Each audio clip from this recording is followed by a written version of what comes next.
This is the Tropic Pianist Gamers podcast, episode 8. And today we're talking to Anna Green, who is talking about the success of network marketing. So, welcome, Anna. Would you like to introduce yourself? Hello. So, my name's Anna Green. I run a company called Direct Selling Success, where I teach network marketers, direct sellers, affiliate marketers to grow and scale their teams and sales without the spam. That's amazing. So I've followed Anna Green since the beginning of my Tropic journey, which was sometime in summer of 2020 when I started doing my self-development journey. But of course, Anna has been in the network marketing industry for quite a long time. So would you like to tell a bit about your story behind why you joined in the first place? Yeah, of course. So I started way back in 2005.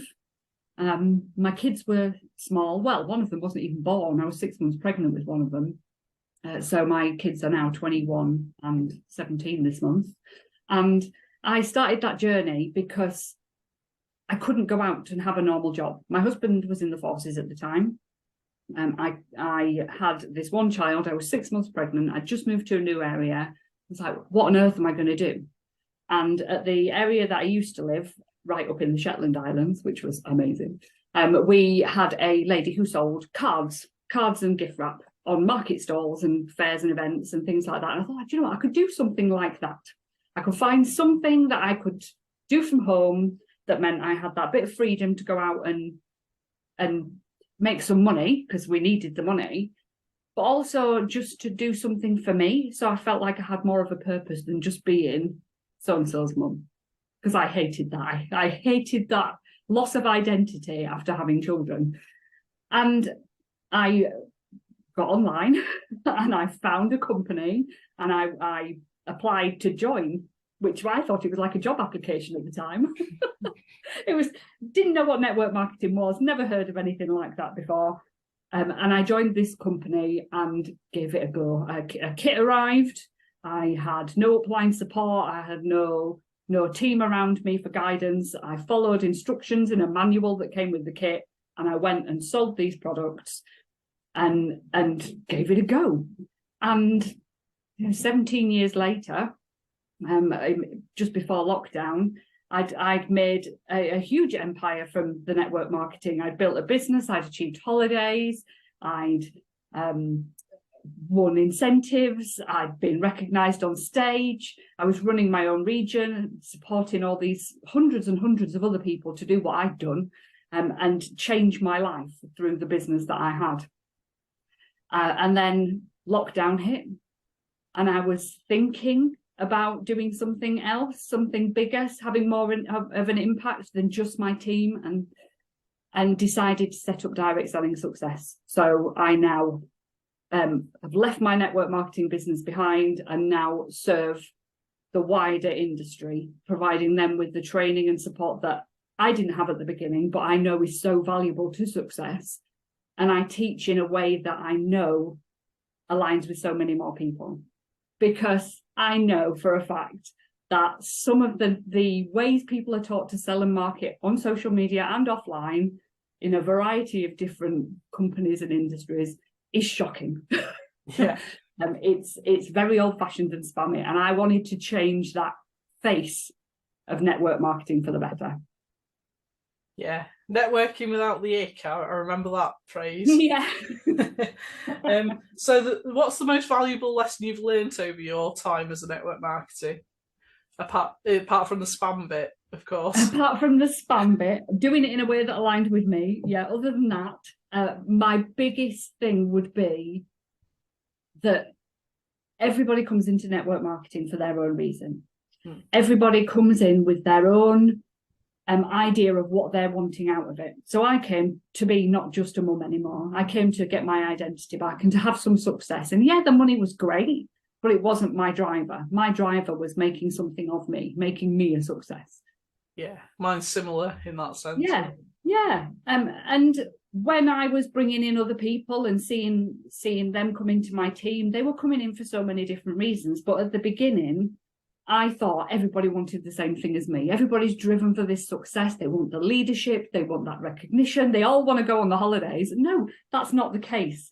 Everybody comes in for a unique reason, from building their confidence to earning a little bit of pocket money to running their own empire. Everybody's so different, and being able to spot that and get that person to reach their goal, that's what changed my business around. Not thinking everybody wanted the same thing as me anymore.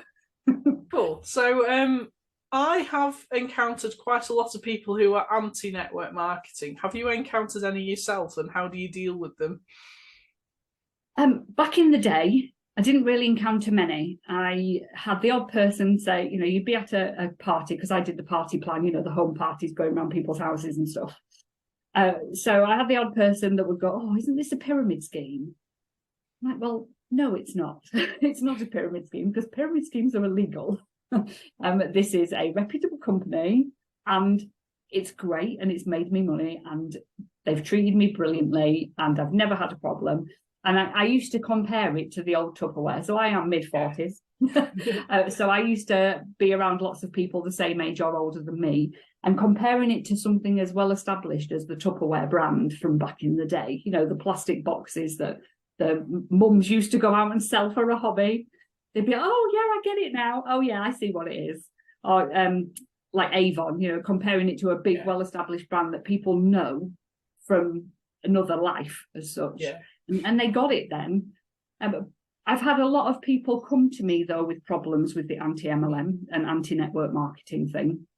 And I think a lot of the time it gets a bad press because of these spammy techniques that are often taught, and these odd ways of bringing people into the teams and the manipulation and things that you see from people who do it badly. And these are a minority, but these are the ones that get in the news. And there's always somebody out there who knows somebody down the pub who said that it's a pyramid scheme, or it's a con, or it's a scam. And it's not. You get out what you put in. It's a simple way of getting a business that you can run without any commitment, without any overheads, without any massive costs. And you can try it. And if you like it, great. If you don't, fine. If it works for you, great. If it doesn't work for you, fine. You've not lost anything. But I think sometimes people get these images in their heads and they get stuck, and then it spreads. And one thing that I did used to find when I've been training people to get over this issue and deal with those people who are like this, it's the people that think like this. They're not your ideal client. Yeah. They're not the person that you should be trying to sell to. If they are so anti-network marketing, MLM, party plan, they're never going to buy from you. You're never going to change what they think. But by being genuinely, authentically you and trying to attract the right people to you, you'll get less of that anyway. They'll go because they won't be triggering you, so they'll not be getting what they want out of why they're getting at you. Can confirm that works. Yes, it does work. Myself. Yeah, it does work. Don't rise to it. Oh, well, that's your opinion. Off you trot. Cool. Yeah, so that's great advice for anyone who's thinking of getting into the market. Can you remember a particularly challenging or awkward experience you've had as a network marketing person? Challenging, awkward. There's one story I tell, and it's one that's in one of my emails that I've sent out recently. And I remember being at a party, and I used to sell candles and wax melts. And this particular party, it was a lot of well-to-do, older ladies, really lovely, but it was a very posh house. Everything was perfect. She'd had me set up on her piano in the side with a cloth over. Luckily, there was a cloth over. So it wasn't the ideal place to put a pile of candles to light and things. So I'd made sure it was all protected and everything. And it was Christmas, and we used to do this little holder that had that looked like a little chimney breast. So it had the fireplace in the middle, and you put your tea light in the fireplace, and then you put your wax melts in the top. So old-fashioned, so hideous. It was, not my cup of tea. But anyway, I took it to the party, and I couldn't snuff the candle out, because we always used to say, snuff, don't puff. Because when you blow a candle out, things can happen that you don't want to happen. Well, a snuffer wouldn't fit in this holder. So I blew it out. Big mistake. I had no other way of putting it out because I couldn't get my snuffer in, and I blew it out, and it was red wax, and it blew back in my face. So I was at this party, I blew the candle out, it all blew back in my face, straight down my top, all over the piano, luckily having the cover on. what a mess. Just red wax. It looked like a horror film. Everybody was still in the room. Everybody was looking at me. It was like, oh no, this is just a disaster. But do you know what? It was okay. I dealt with it fine. I cleaned it up. Yeah, I couldn't get the wax off my top there and then, but I carried on with the night. I got the most bookings and the most sales. And I think I recruited 2 people that night because I just like so normal. And just, yeah, I don't know. It was just the weirdest experience and the most embarrassed I have ever felt. But actually proving that I was human and that nothing was always perfect. It's the realness, isn't it? Build with those people, and yeah, it is the realness. You're right. And it's about how you respond to it as opposed to what's happening. You can't stop the stuff from happening, but how you respond to it makes the difference. And this is a big message that I always try and get across to everybody I train. Something happens. You've got 2 ways of looking at it. It's a disaster. Oh, woe is me. What can I do?